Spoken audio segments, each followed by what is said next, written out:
Hello everyone, this is Tony checking in with everyone. So if you are not a subscriber to my channel, go ahead and hit the little subscribe button there. I sure would appreciate it. We're up to 6. Woo! I'd like to have 7 by the end of the week. I have small goals, everyone. So after my review on Covergirl, I got kind of curious about their history and why the products really haven't changed that much. But I have to say I was wrong about them not changing. There's a lot of facts and a lot of Covergirl products I have not tried and need to give a better fair shake. So I'm going to start a little history series on Covergirl, and any other brands you'd like to know about, just, put it in the comments, send it to me, let me know what you think.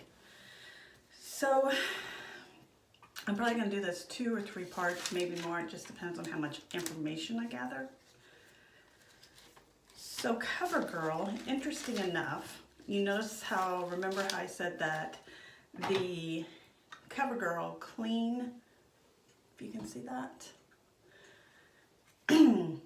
pressed powder had a weird smell. Well, that smell is actually 3 key ingredients that in the early days was in all their products. That would be camphor, menthol, and eucalyptus. So let's start. Let's turn the tables back many years ago.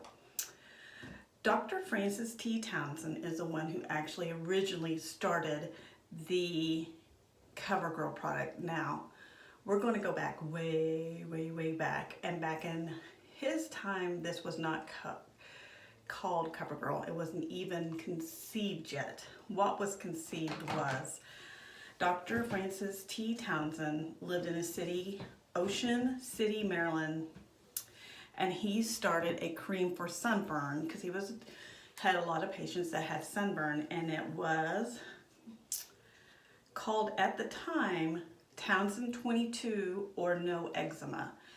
And this product had the 3 ingredients that would later, when they started the Covergirl line, would have, which is the camphor, menthol, and eucalyptus, which is what helped treat the sunburn.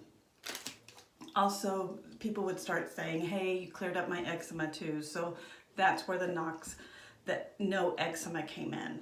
So and there's a little controversy on where this started.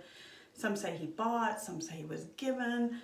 Dr. George Bunting in 1917 was given the formula, and him and his wife, I believe, took the formula and they heated it in their own home, and then they would pour it into cobalt blue jars. And they sold it in their pharmacy as Dr. Bunting Sunburn Remedy. Eventually they changed the name to, guess, Noxema.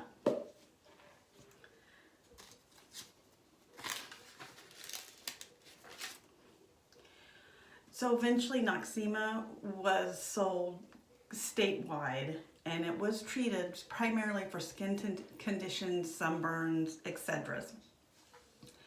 In 1920s, the Noxema Chemical Company was started by the Bunting family. Excuse me, but I'm reviewing my notes. So that we now have the Noxema Chemical Company, and eventually in the 60s they were reorganized as a Noxel Corporation by the Bunting family, and eventually they joined P&G, Procter & Gamble, and then they were sold to a company by Alberto Culver, who then was bought out by Anglo-Dutch Consumer in 9/27 of 2010. So this is how long this company's been around, forever. So in the 1950s, they diversified into other personal care products such as cold creams, shaving lotion, suntan lotion, and suntan oils. And in the late 1950s, the owner of the company, which was a Bunting, decided let's go out again into and develop Covergirl products, a cosmetic line. And they had 6 products. I do not know what those 6 products are. I've tried to find them. I can't. If somebody knows, please tell me, because I'm kind of curious. I'm assuming we have foundation and powder and lipstick and mascara. What, probably concealer? I don't know, maybe they had a loose powder and a pressed powder. And it was marketed at the time as a medicated cosmetic line because of the 3 key ingredients of the menthol, the camphor, and the eucalyptus. It was basically advertised as, hey, use this and it will help with your eczema, it will help with your acne, and make you beautiful and cover your skin up and make it look clear, that sort of thing. Well, they diversified again to a company called Lestol Heavy Duty Multi-Purpose Cleaner, which is what is known as Lysol. And then in '89, they were joined by P&G, which is Procter & Gamble, which sold again, as we've already gone over all that. So, interesting facts. 2016, the Noxema company in Baltimore is still standing, the original one. It houses everything, but ironically, it does not make Noxema there. So, that is the first part of our series. I am going to try different types of Covergirl products. Tonight I have the Covergirl Clean Matte, which is pretty much close to the similar. And I think it's good that they still, even though I can't stand the smell of it, they still sell the original formula.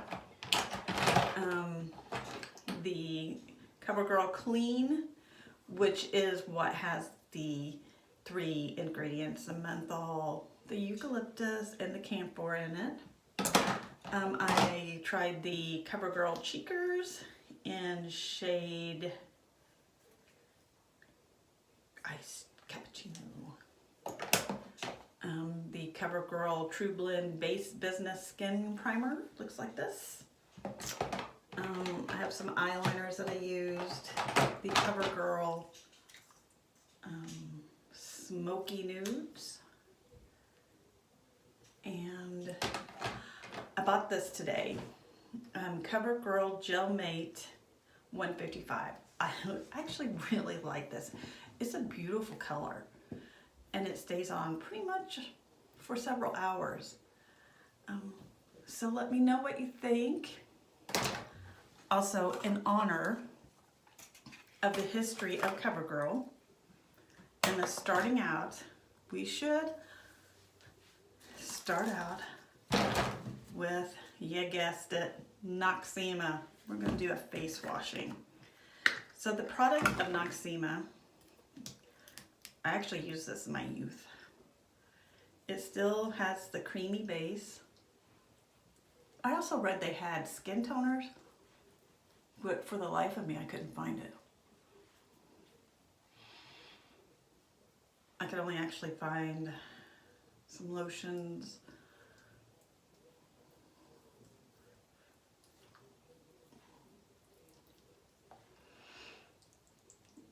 I have to say, I was thinking about the history and my usage of Covergirl products, and I have horrifically bad allergies. I always have.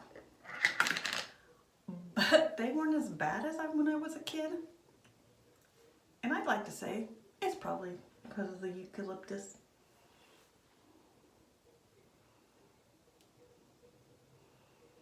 Taking my lashes off.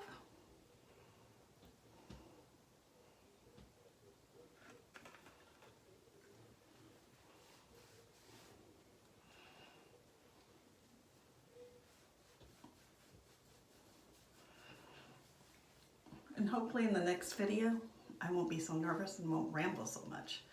So, until then, adios.